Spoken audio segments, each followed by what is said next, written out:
For many parents, navigating their child's transition into college is a source of stress, not only emotionally, but also financially. Well, today we're joined by Dr. Pamela Ellis, and she's known as the education doctor. She has helped over 30,000 families find the right college fit while securing an average of $75,000 in scholarships per student. Well, she's here to share how parents can approach college admissions with clarity, strategy, and confidence. Welcome to Parenting Great Kids, Dr. Ellis. Thank you, Dr. Meg. I am really excited to be here. Well, this is going to be a great conversation because, many parents, depending upon where you live in the country and so forth, you know, hmm I've seen some parents start thinking about their kids' college in fifth and sixth grade because what they want to do is they want to get, elementary school leading to the right high school, leading to the right college. And, particularly in New England, where I grew up, it's a pressure cooker. And I remember Yes. being kind of stressed, and that was many years ago. And I think it's a lot more stressful for parents Yeah. today. Well, you've helped thousands of families navigate hmm the college process. Um, what are the biggest misconceptions parents have about admissions and scholarships? Oh my goodness. Quite a few. And I'm going to get into each one, but one of the things I want to say at the outset is thank you for the work that you do and this Mm, podcast. I've listened to it over the last year, and I want to say to all of your listeners as well just how lucky they are to have you, and for all of them that are out there to make sure to go and do their 5-star review. And thank you. then I will Thank you get very into much. it. Well, it's because I have So, great guests at the yes, podcast as well. Yeah, yeah. Thank you. absolutely. So, probably one of the biggest misconceptions is that there there is no money out there, Yeah. and not being aware that kids can start applying for scholarships as early as age 13. They don't have to Ah, wait until senior year. And those are external scholarships that will go to whatever college they attend. The second misconception is about just where the biggest dollars for college are. mhm. And it actually are their monies directly from the college. Mhm. And when I talk about, this success that we've had with our students, especially when you talk about a number as big as, an average of 75,000, Yeah. that's monies directly from the colleges. Wow. And what that's all about is finding and having on your team's list those colleges that are a right fit. Mhm. And I've found that when they are the right fit, that makes all the difference from an admission standpoint, scholarships, as well as them being in a place where they will thrive. And so many times we think about the college list based on the brand name or the location. Mhm. And neither of those factors play a role in, especially in our kids thriving while they're in college. I'm glad that you brought money up right at the front because what I hear from parents is when I ask kids, which usually is junior hmm year in high school, so what are your Yeah, plans after high school? Are you applying to colleges? You can just see the angst on parents' faces and even the yeah, students. I'd love to, but how am I going to afford it and where do right, I start? So, yeah. when you talk about a college being a right fit, can hmm you dig into that a little bit more explicitly? How does a student find the right fit? Yeah, absolutely. The first thing is that it always starts with the students. And, that's another big misconception that we start the college list with looking at colleges. And I Mm, say reverse that and start with your teen. What is their why for going to college, first off? Because that's going to make a difference in terms of their engagement through high school and their college choices. The fit piece, the way we define that is we have a framework that looks at 5 factors, and these are 5 factors for the teen that we then apply to the colleges. And I'll go through them briefly. The first factor of fit is academic. So, what are they interested in learning and how do they learn best? The second one is social. How do they make friends and find their community? The third factor is financial. What is it going to take for college to be affordable for your family? The fourth factor is vocational. What is it that they're interested in doing after college? And then the fifth factor is cultural. How are they perhaps different than the majority of students on that campus? And how will that identity be supported while they're in college? And so thinking about those five factors for the teen first, then you apply it to the colleges. And one of the things that you will see in doing it that way is that there are dozens of colleges that are a great fit for your teen. And that's the exciting part about it. And then from there, it's researching those colleges to aligned with those things that are a fit for you, and you'll have some amazing choices. I love it. I have never heard anyone who took or takes that perspective. Start with a student first. Yes. And have the college fit the student's needs rather than have a teenager make a list of colleges and names and make them fit into that. Right. Because a lot of kids don't fit into the University of Michigan or Michigan State or Yale or, a Exactly. lot of them would do a lot better in a smaller college. So I love the idea of teaching parents to start with the kid Yeah. and then see what college works for them. Now, I Mm-hmm. assume if a parent finds a college that works well for a student, it would be easier for them to find money because there are more places for or more programs within the Yeah. college that will Yeah. fit the child that are going to give them money. Is that Yeah. true? Yes, and it's all aligned with those five factors. So, for example, so I went to Stanford undergrad and I did my doctoral work there. And a lot of times, students will aspire to go to Stanford. They'll say that's their dream college. And the first thing they'll say is they want to major in business there. Well, Stanford doesn't even have a business program undergraduate. Uh, So, I mean, it's like, so yeah, that tells me that you probably haven't looked at it. yeah, The thing yeah. about it is when you look at those five factors and think about them for yourself and then how they apply to the colleges also know what's a fit for them. And so Ah, if you're writing an essay talking about, your dream about going to this college because it's so beautiful and you want to major in business undergrad, they're going to know right away you're not talking to them. you're right. You're not talking to them. And Yeah. so they're going to give money and support the students that will contribute to that campus. And so matching it up by fit is where we found those hidden gems that students may not have considered, but find out that, wow, this is a great college for me. Mm-hmm. And the colleges recognize that, wow, this student knows us and we want them here because they can contribute. That's wonderful.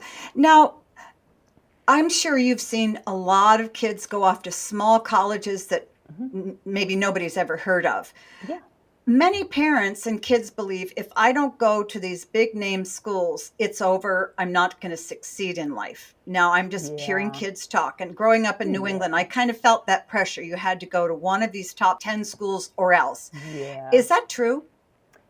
It's not true at all. And so many times, I shouldn't say so many times, but what has happened is students are so focused on that college and they end up not getting in, and or they end up not getting any money there, or if they end up still going, they find that it's not quite what they wanted.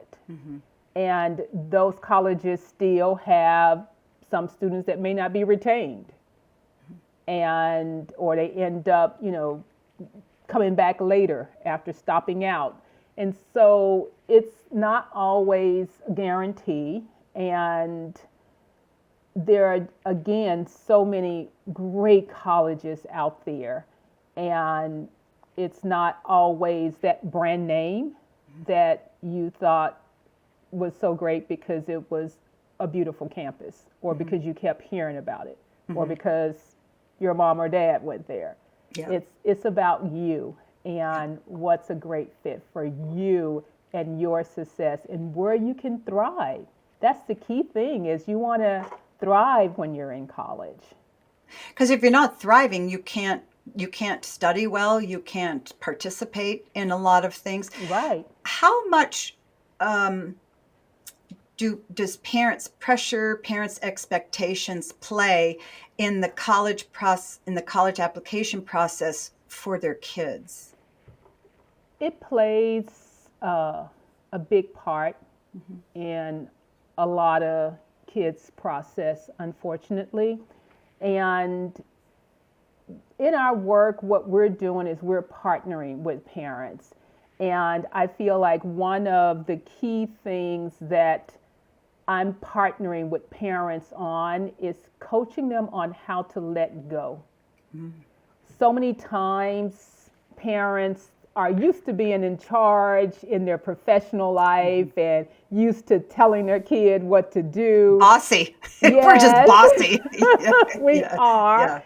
Yeah. And the first thing I say is your kid owns the process. They own the process. And that is a huge mindset shift, because you're looking at your kid and you're thinking like, man, they're disorganized, they don't clean up after themselves, yada, yada, and they're going to own this process. And I say, yes, they own the process. And just letting them do what their role is makes such a difference in less stress in the process, and teens learning the skills that they're going to be using for the rest of their lives, skills like self-advocacy or independence, critical thinking, and decision making. And so those are the things that they can learn in that process that will support them throughout the rest of their lives. And if we can let go and show them that we trust them, we can actually enjoy the teen years, enjoy that time before they go away to college. And when they do, have comfort in knowing that they're going to be okay. They're going to know how to self-advocate. They're going to know how to make friends. And some basic things like that is, what we want to instill before they go away. So, in a place when they're in a safe environment to explore and be comfortable with those skills. So, yeah, it's tough, because I have to tell you, even with the work that I do, when my kids were preparing, I mean, my oldest, he was just, he's a great kid, but I was just like, man, he's going to own it. I'm just like, I'm telling everybody else that, so I got to let him indeed own the process. And one quick story, when he was applying, he just really didn't want to be bothered with the process. So he just applied to one school. And I was like, what? He applied to one school, and turns out, around December 15th, he learns that he's been deferred. Oh my goodness. Then it became a mad scramble. So we had to cancel our New Year's Eve plans, and I love New Year's Eve. We had to cancel our plans because he was still working on applications and working until the 11th hour to get them submitted. So all that time he had to work on essays, he didn't do anything. He was not going to apply to any more colleges because he was set. Oh, did you just want to pull your hair out? I mean, Absolutely. oh, And it would have been so tempting to get in there and just do it myself, you know? yes. And one of my colleagues actually had a situation where a mom ended up signing her son's common application and submitting it in her name. You know, Oh my.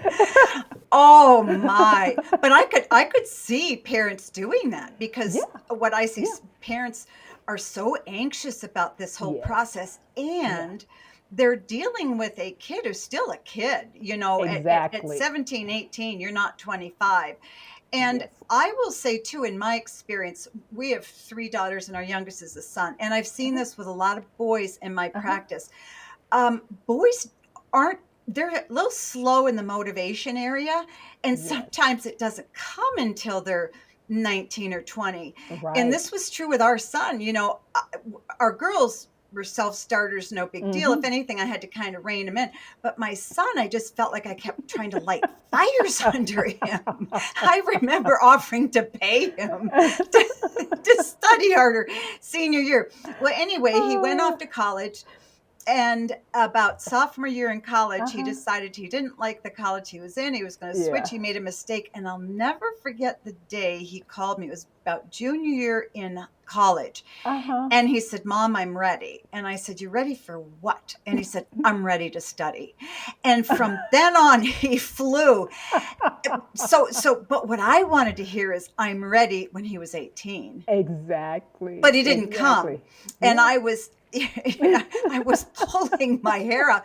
But and so many parents will Yeah. say to me, How do I motivate my 16, 17-year-old Yeah. son? And I feel like you Mm-hmm. have to just wait.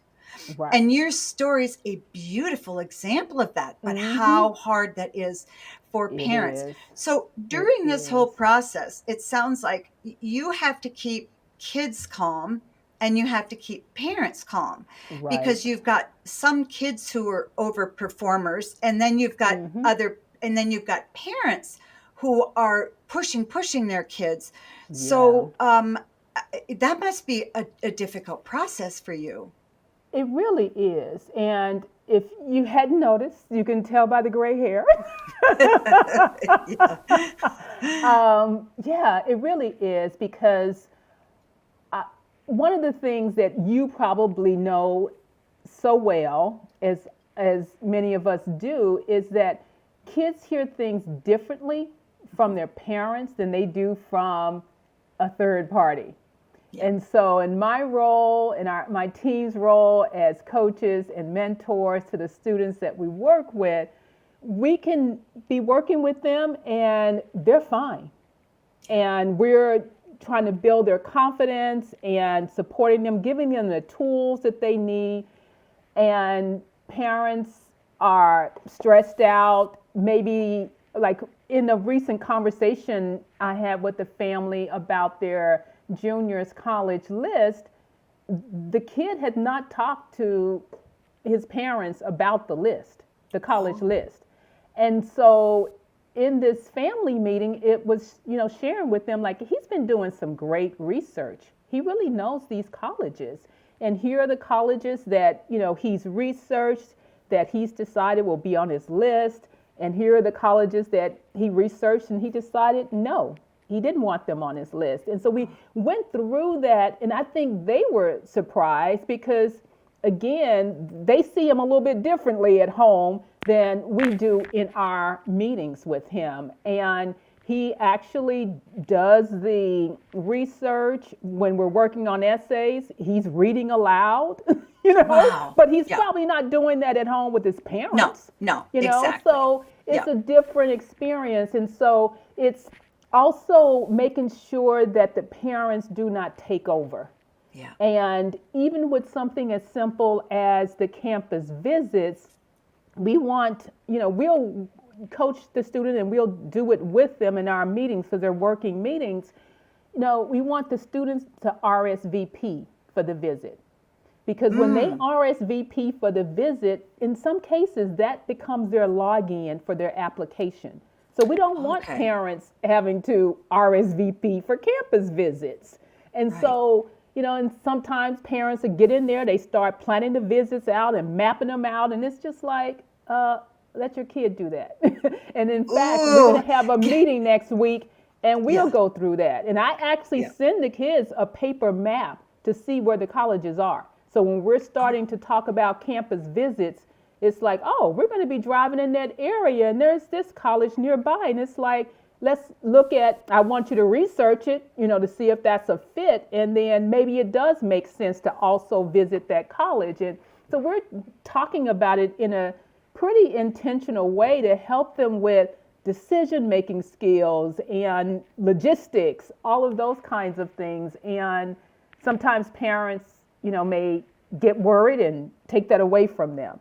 And mhm. I go back to your teen owns the process. We're coaching, we're guiding, supporting them, giving them the tools, and that will calm it. Because if the parents are stressed out, the kids are going to be stressed out. Oh, yeah. And Hmm. it comes from the parents in so many ways. Right. And so when they come in a meeting and they're stressed out about something, we do a gratitude practice at the start to just kind of usher in a different moment that Mhm. we're together.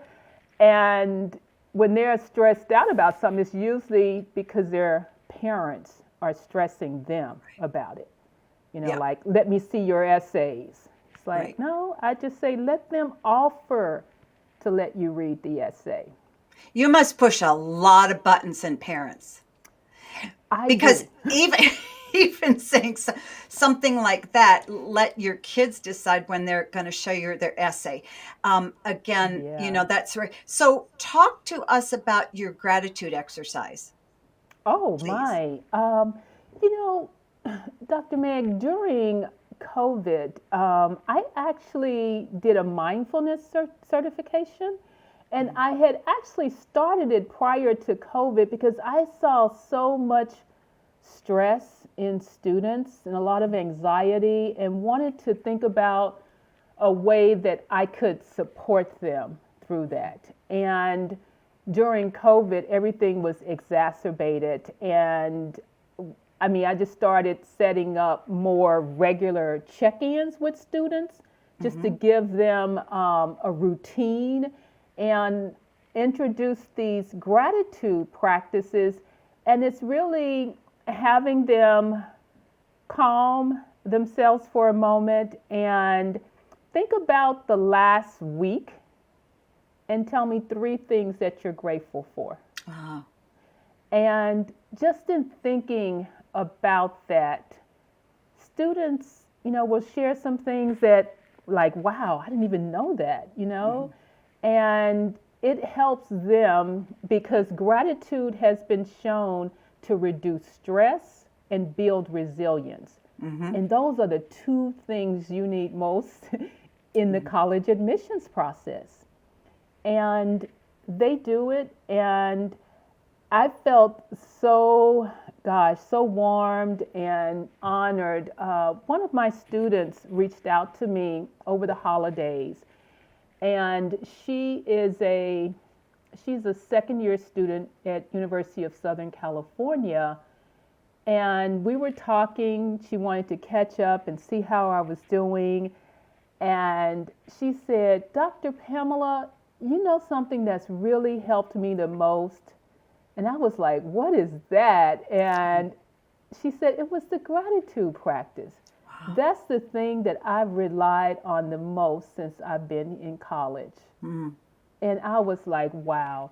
Because the first time, Dr. Meg, we did that exercise, I could see the look on her face because she's thinking, what is this? And why are you asking me to do this? Mhm. I explained to her, saying that, gratitude has been shown to Yeah. reduce stress and build resilience. And those are Mhm. two great things. And I know that in our conversation, some of the things we're talking about may seem stressful, but we're going to start in a place of gratitude Mhm. where you know that this is a calm environment. And she just gave me that look. And the first time, or two, it was something like my house. It's like your house. You've had your house for years. I mean, that That's right. didn't Yeah. change in the last week. but just Right. really getting her to, pinpoint it and be more specific. And she said that's the thing that she relies on now in college, that gratitude practice. Isn't that remarkable? A Yeah. sophomore at USC.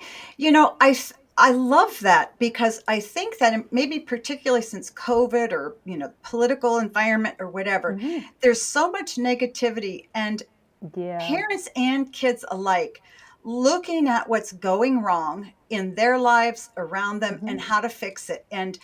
focusing on all the things that aren't right. Hmm. A Yeah. lot of kids, or adults will go to therapy, and of course one of the things they focus about Hmm. is, well, what hurt you, what went wrong. But Hmm. to talk about what's going right is so Yeah. healthy and good for everybody. And so Yeah. I love that you incorporate it into this, Hmm. and I that's a fabulous takeaway. When do you recommend starting to work with students? What age? By 10th grade. 10th grade. Okay. I Okay. do. I do. Mhm. And what do you do with the kids and parent, or the child and parent who come to you? They've been thinking about college, and then when it comes down to the 11th hour, the kid goes, I just don't really want to go, and the parents are upset. Do you encourage them to make them go, or do you? Well, I know your answer to this, or to Yeah. say, you know what, not now. I'm not quite ready. And then what do they do? How do you help them pivot if you tell them to pivot? Yeah. We've had these conversations even before we start working together. Mhm. And I really just encourage them to look at other options, to do other exploration. And when students do come in the last hour, that's when it's harder for me to engage, if you Yeah. will. But one of my families started when their son was in end of ninth grade, Mhm. and it was because he was talking about not going to Mm. college. And so they wanted him to work in our program to at least discover and to start to think about what he may want to do. Because part of what we do in 10th grade, especially, is career exploration. Mhm. And he definitely, decided that yes, he did want to go to college, and that's what helped. Now, another student that we worked with, his parents didn't think he was really college material, but they've always had a family value that he had to go to college. Mhm. And so with him, he recognized that he wasn't ready to go. And Mhm. what we did was I had him still apply to just two or three colleges. Mhm. And the reason I did that, Dr. Meg, is I wanted him to build this confidence that yes, he could do the application process. Mm. Because some students are afraid of applying, they're afraid of being rejected, Oh, and that's yeah. why they don't want to do it. Sure. And so he did agree to do that, and he actually got quite a bit of money, believe it or not, because he was a C student. Mhm. But anyway, in the wintertime, what I did was curate a list of gap year programs for him. And they were bridge year programs that would give him a chance to do something different. Okay. And it was an option of working. There was a program that provided internships. Another program was a travel program, and that was the one he decided to do. But I worked with him on writing a deferral letter for the college where he decided to go. And they actually said, "Oh, a gap year, you're going to, do XYZ. That's great. And we'll hold your scholarship money till you come back." Wow. Yeah, for a whole year. And he would enter with the class the following fall. Mhm. Dr. Meg, when I tell you, I reached out to his mom in the fall to have coffee, and she said her son's life had changed. Yeah. I mean, he was a different kid. And Mhm. he had sent her an email about his experience of milking cows and Mhm. getting up at 5 a.m.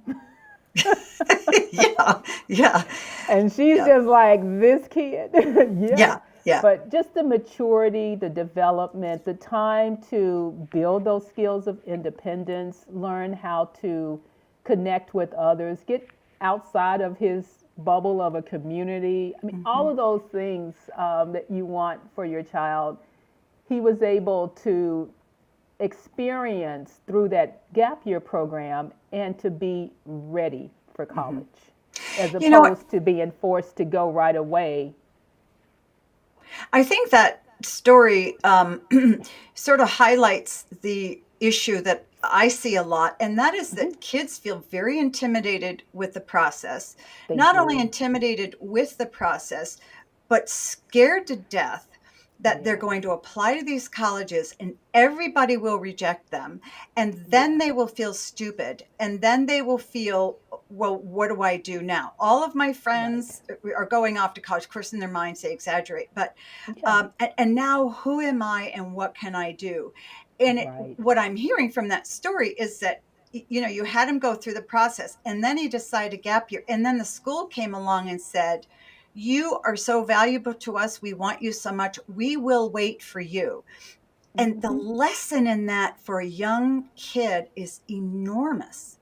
Yeah. And do you find that kids are, or do they ever say, I'm afraid that I won't get in, I'll fail, and either my parents will be upset or I will feel upset with myself?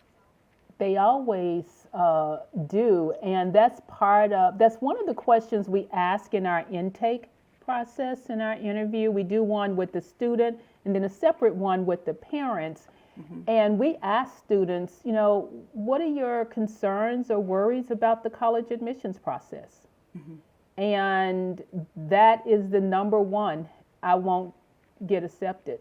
Hmm. I'm going to be rejected. That's Hmm. what they say the most. And the other thing we ask them about is, how important are grades to you? And in a lot of instances, students say that they are important, and it's because of their parents, not Uh, wanting to disappoint their parents. hmm. And those two questions say so much. They really do. They do. And one of the things that we share with them is that what we want to do and what we want for them, we want options for them. And so it's not about, only applying to these one or two schools Mhm. that have a 0% admissions rate. Yeah. It's about discovering who you are, building that self-awareness, and thinking about what's a fit for you Hmm. and applying to a range of colleges where you would be excited to go. Yeah. And I always say if you have 12 colleges on your list, they should be your number one. Your Ah, number one. And that means that if no other college on this list says yes, and there's only this one that does, you're going to be excited to go there. wow. That's That's what we wonderful. want in that list. Hmm. And that helps allay some of the concerns. And also, too, I feel very strongly that when students are researching the colleges and gaining that knowledge, that supports their confidence in Hmm. their essays and how they present themselves when they talk about their why for that college. And that supports them in the Hmm. admissions process as well. Hmm. We only have a few minutes left, but I would like you to speak directly to the parent out there, single parent perhaps, who has a 15-year Yeah, old, 16-year-old, um, and they're thinking they would like their child to go to college. Probably every parent wants their child to go to yeah. college.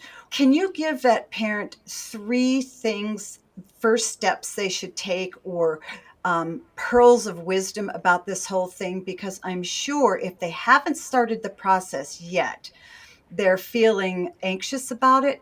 And Yeah. you want to allay that anxiety. So what are three tips that you would give that parent of a 15, 16-year-old? That's a really good question. The first thing I would say is starting a conversation with your child, an open conversation where you discuss their why for college, why they want to go, and share with your child why you want them to go, and get an understanding of your why. With that, discussing values as well, I think is important, and having that conversation together as a family about what their values are and what your values are, because you may find that they're not aligned. Yeah. And that can support you from a relationship standpoint as well as thinking about next steps for them. So that conversation is key. Secondly, would be letting them own that process that they're going to be starting and agreeing that you're going to let them own it. You won't take it over. And it's going to be a process of trusting each other. And thirdly, thinking about what your teen wants and having them actually outline what they want to do. And even aligning it with those areas of fit. Those are great questions and tips for any parent for a lot of different things. And they're hard. They're hard because, starting a conversation with your child on something that's very important to them, to their success in life, whatever, and to you, can feel very intimidating. And then giving that control over to them, it takes time, I think, for parents to sort of work that through, because that's a real tough one. So a lot of the lessons that you give through this college preparation and this whole program that you have are in many ways life lessons. I'm sure, it's like that young girl who was at USC and said, the most important thing you taught me that's keeping me going now is gratitude. I mean, that's something that applies to all of us. So I think the work that you're doing really expands far beyond, helping the kids through the college process. It's just great parenting advice. It really Yeah. is. Yeah. And one thing that I want all parents to remember and embrace through this process is the relationship with their teen. The relationship with their teen is so important. And that's one of the first things to break down in the process. And perhaps the next step should be, if it's a broken process for real and you're too stressed about it, it's taking up too much time and really having a lot of tension, get help. Get help. And don't be afraid to do that. There are some wonderful, wonderful advisors out there that work independently that can support them with their success. And it does not have to be stressful at all. And the relationship is so much more important. Well, it is. And you'll learn so much about one another. And this, and it's great because I'm sure there are a lot of things that are going to bubble to the surface. And you think, wait, maybe we better deal with this before, we work on this. My guest has been Dr. Pamela Ellis. She is known as the education doctor. She is brilliant. How can our listeners learn more about what you do, enroll in your program? What is your website? Where's the best place to find you? Yes, my website is compasscollegeadvisory.com.